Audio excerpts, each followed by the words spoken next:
Yeah, you ever notice how just when you feel like you're getting close to someone, really close, they start to pull away? It's subtle at first. Maybe they don't reply as quickly. Maybe they cancel plans last minute, or maybe they go full ghost. And it stings, right? You start questioning yourself. Did I say something wrong? Was I too available, too emotional? But I want you to hear me loud and clear. That pullback isn't always a sign they're done with you. Sometimes that pullback is the exact moment they're falling in love with you. And this is where we start unraveling the psychology of the avoidant. An avoidant is wired to equate closeness with danger.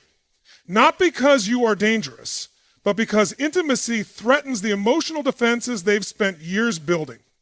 They grew up learning that love could be unpredictable, conditional, even painful.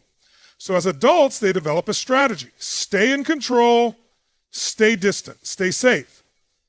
They learn to manage attachment rather than surrender to it. Now imagine what happens when someone like you walks into their life and gives them something they don't know how to process. Real emotional connection. It's not casual anymore. It's not just surface level attraction. It's not just physical. They start to feel something deeper. And the moment that switch flips, their inner system goes into red alert. It's not logical, it's biological. Emotional intimacy to an avoidant feels like being dropped in the middle of the ocean without a life raft. So what do? They swim away fast. Not because they don't care, but because they're drowning in the intensity of that care. You might interpret the silence as rejection, but from their perspective, that silence is self-protection. It's not about you, it's about their fear of losing themselves in someone else's emotional gravity. It's about being vulnerable to something they can't control. And love, real love, is the ultimate surrender of control. Here's the paradox most people never understand. The stronger the bond becomes, the more unsafe it feels to them. So when you feel that surge of closeness and they suddenly create distance, that's the moment they're most conflicted. That's the moment love is knocking on their door and they're terrified to open it. And I'll tell you something else that's going to shock you. Most avoidants aren't consciously aware of this pattern. They don't wake up thinking, I'm going to sabotage this connection today. No, their nervous system reacts before their logic kicks in. They disappear and then later say things like, I don't know why I do this, or I just needed space. That's not manipulation. That's survival. That's emotional fight or flight in real time. But don't confuse fear with lack of feeling. In fact, it's often the depth of their feelings that triggers the fear in the first place. So when you see that pattern where the moment things get emotionally real, they retreat, it's not the end of the story. It's the beginning of a battle within them. And the ones who win that battle, they're the ones who circle back, they reach out, even after they vanish, they peek through the door of connection, they slam shut. They test the water again, not because they're unsure about you, but because they're terrified of themselves in love. And this is where your power comes in. Your role is not to chase them. Your role is not to fix them. Your role is not to force closeness to prove you're safe. Your power is in your stillness, in your boundaries, in your ability to say, I see what you're doing, and I'm not here to rescue you from your fear. I'm here to show you what love looks like when it's not chaos. Because guess what? If they really love you, they will come back. But this time they'll come back different. Not because you begged for it, but because your silence did what your words never could. It gave them space to confront the one thing they've been running from their whole life, their own heart. So next time they pull away after a beautiful moment, don't rush to close the gap. Understand what that gap means. It's not absence, it's evidence. Evidence that something real has awakened in them, and they just don't know how to hold it yet. Let them feel the weight of your silence. Let them taste the consequence of emotional retreat. Because if love is real, it will rise in the silence and drive them to do what they never imagined they could, face the fear, and come back anyway. Sometimes the distance isn't the end, it's the proof. Love just began. Let me tell you something most people overlook when dealing with avoidant personalities. Words lie, but the eyes can't. You can't fake what your pupils do when someone you care about enters the room. You can't script the way your gaze lingers a second too long, or how your body turns towards someone even when your mouth pretends there's nothing there. Avoidants may be masters of withholding, of playing it cool, of staying emotionally composed on the outside. But the truth is, the eyes always betray the heart. And when someone who is wired to avoid closeness starts secretly falling in love with you, you'll see it not in what they say, but in those fleeting, unguarded moments when their defenses forget to activate. Most people are too focused on getting verbal confirmation. They're waiting for the I love you, the text, the reassurance. And because they don't hear it, they assume there's nothing real happening. But here's what you need to understand. Avoidants are terrified of putting love into words because words make things real. Words are commitment. Words are vulnerability. And vulnerability to an avoidant feels like giving someone a loaded weapon and saying, here, aim it at my heart. So instead of expressing love through language, they express it through attention. And attention doesn't lie. You walk into a room and they glance up like it's involuntary. You speak and their gaze locks just a bit longer than necessary. In conversation, they track your face like they're studying something they know they'll never fully understand, but desperately want to. And yet, the moment you notice it, they look away. Like they weren't just looking straight through your soul. That's not coincidence. That's not meaningless. That's everything. See, emotional attraction for an avoidant is a silent war. They want to look at you because it soothes something ancient inside them, but they avoid eye contact because it threatens to pull down walls they've kept up for years. And when those eyes meet yours, when there's a second of unfiltered presence, that's not romance, that's revelation. That's the mask slipping. That's a sacred split-second confession. And that moment matters more than any text you could ever get. Now, here's the psychological layer most people miss. Avoidants often have what's called a dismissive avoidant attachment style. Their entire inner world is structured around self-reliance and emotional regulation by distance. They fear engulfment, fear dependency, and above all, fear losing their sense of self in someone else's emotional world. That's why vulnerability, especially in the form of eye contact, feels threatening. But, and this is key, their eyes will always seek the object of their emotional focus, even if their conscious mind is in denial. So when you catch them watching you from across the room, when you feel them staring at you like they're reading something they'll never say aloud, that's their heart overriding their programming. That's their subconscious screaming, I feel something real, and I don't know what to do with it. So don't brush those glances off. Don't underestimate how much it takes for someone with emotional walls to even look at you with that kind of rawness. That look may be the most honest expression of love you'll ever get from them, because it hasn't been filtered by fear, by self-protection, or by ego. And what does that mean for you? It means you need to stop begging for clarity through words. If you're dealing with an avoidant and you're trying to force a verbal breakthrough, you're only triggering their defenses. Instead, you need to start noticing. Pay attention to the energy in the room, the pauses, the softness in their gaze, when you're not even doing anything special. That's where the truth is. When someone loves you but can't say it, the love doesn't disappear, it just finds another way to speak. It speaks in the body, in the tone, in the eyes. To stop obsessing over this silence and start listening to what their soul is showing you in every quiet, trembling look. Sometimes the deepest confessions aren't whispered or written, they're just witnessed. It doesn't make sense at first. Why would someone start pushing you away just when things are getting good? Why would they suddenly pick a fight over something small, withdraw for no reason, or start pointing out flaws that didn't matter before? You see, with an avoidant, love doesn't arrive in a straight line. It arrives as resistance. It arrives as sabotage. And if you're not prepared for it, you'll take it personally and walk away right before the truth reveals itself. But let me break this down for you psychologically.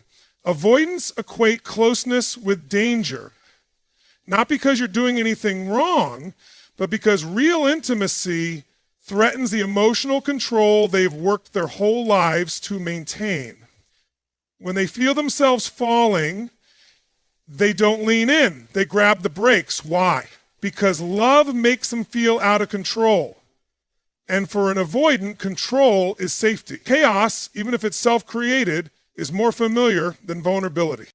This is why they will often manufacture conflict right before emotional milestones. You spend a magical weekend together, connection is flowing, everything feels aligned, and then out of nowhere, they go cold. Maybe they start picking apart things you said.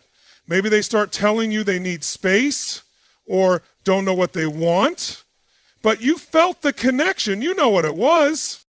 What you're witnessing is an internal emotional overload they don't have the language or tools to process.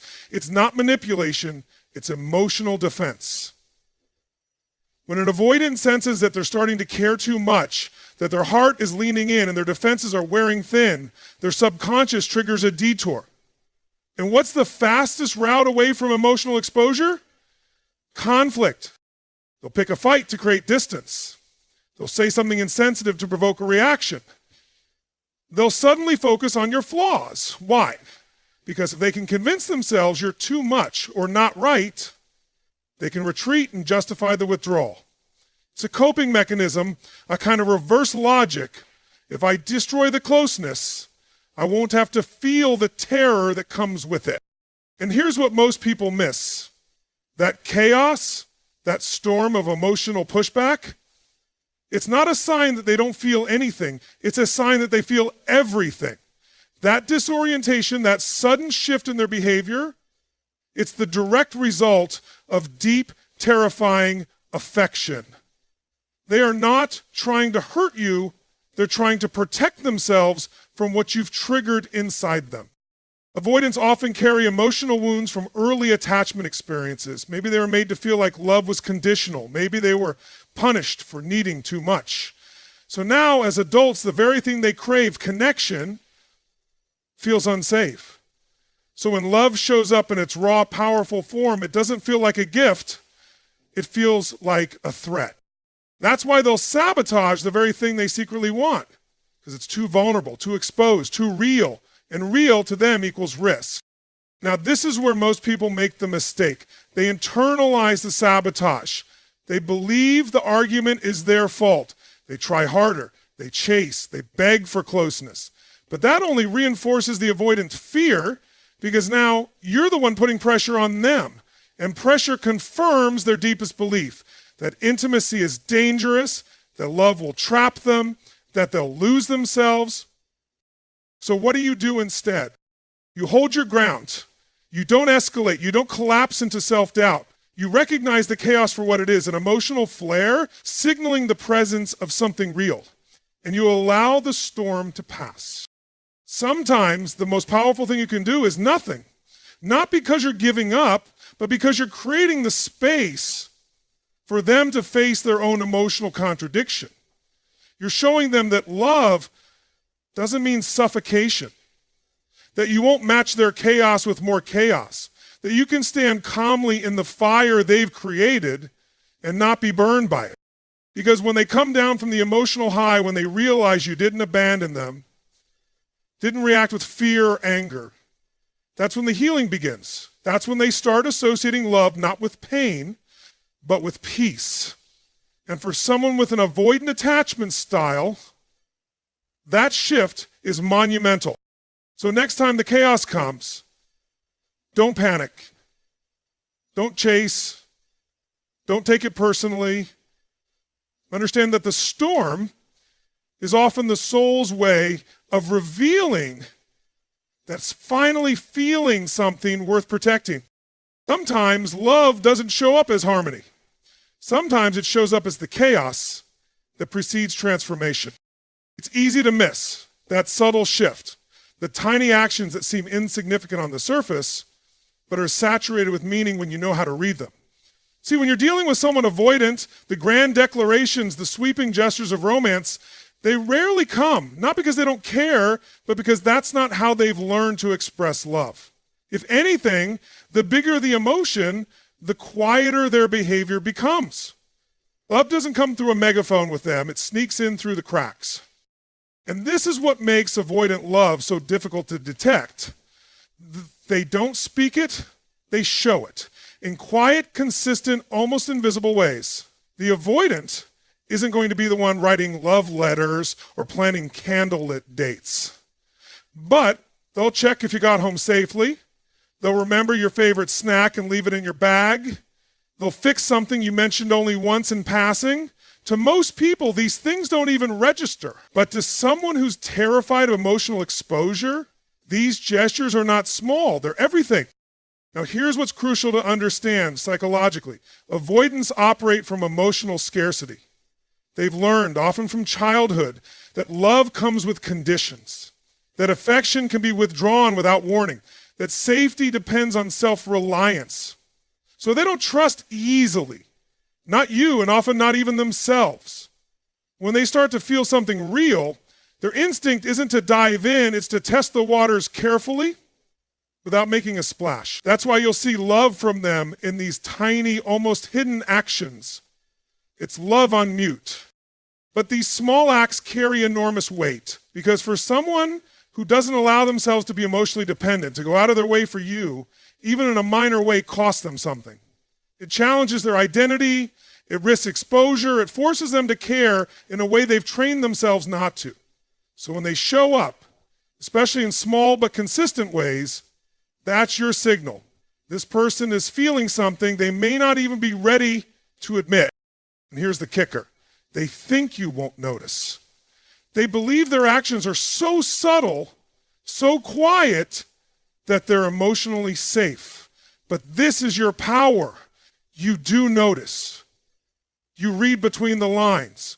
You recognize that picking you up when you didn't ask, that staying a little longer without saying why, that texting you when they knew you were stressed but didn't know how to say I care, those are all evidence, not of convenience, not of politeness, of love, quiet, terrified, calculated love.